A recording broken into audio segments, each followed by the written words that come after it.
For nearly 18 years, he lived a perfect lie.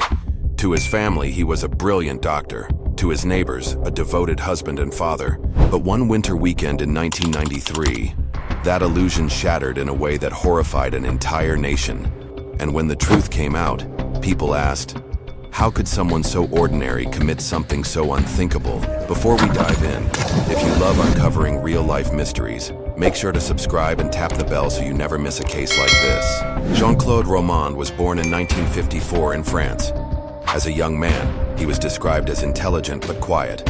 After high school, he enrolled in medical school in Lyon. But during his very first year, he failed his exams, a setback that should have been temporary. Instead, it became the turning point of his life. Rather than admit the truth to his family, Jean-Claude told them he had passed. From that moment on, he began building a double life. Jean-Claude pretended to attend medical classes, but in reality, he never progressed beyond the first year. After graduation, he claimed to have been hired by the prestigious World Health Organization in Geneva. His family believed him without question. Every weekday, he left home as if going to work. But instead of entering an office, he spent his days driving, reading in roadside cafes, and wandering through parks and forests near the Swiss border. Jean-Claude married Florence, and together they had 2 children. To outsiders, he was a respected WHO researcher. He drove a nice car, wore expensive clothes, and took luxury vacations. But none of it came from a salary. Instead, Jean-Claude persuaded relatives and friends to invest their savings with him, promising he could grow their money through special international opportunities. These were lies. He used the funds to pay for his home, his car, and his daily expenses. His charm and calm demeanor made people trust him.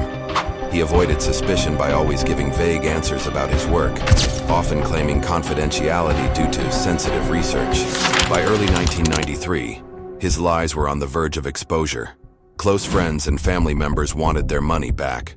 Florence reportedly began questioning where Jean-Claude was really going each day. On the weekend of January 10, 1993, the unthinkable happened. In a desperate attempt to keep his secret from collapsing, Jean-Claude committed a series of acts inside his own home that ended the lives of those closest to him.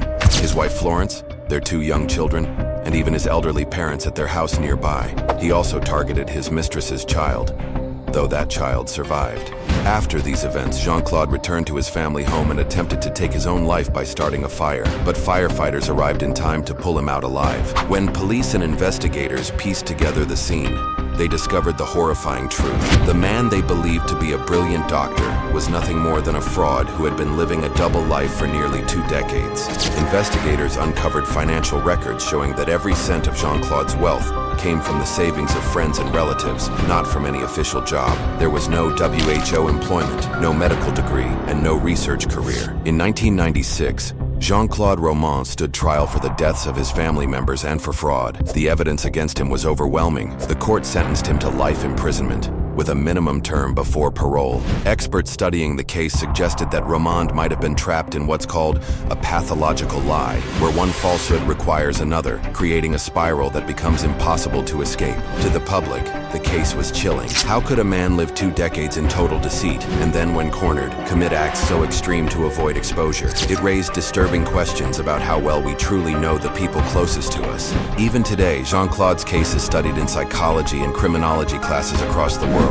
Was he driven purely by fear of being exposed? Or was there something deeper, a desire for control, power, or simply to live a fantasy life at any cost? What do you think? Was Jean-Claude Romand simply trapped in his own lies? Or was there something far more dangerous in his personality from the start? Let me know your theories in the comments below. And don't forget to subscribe if you want more real-life mysteries like this one.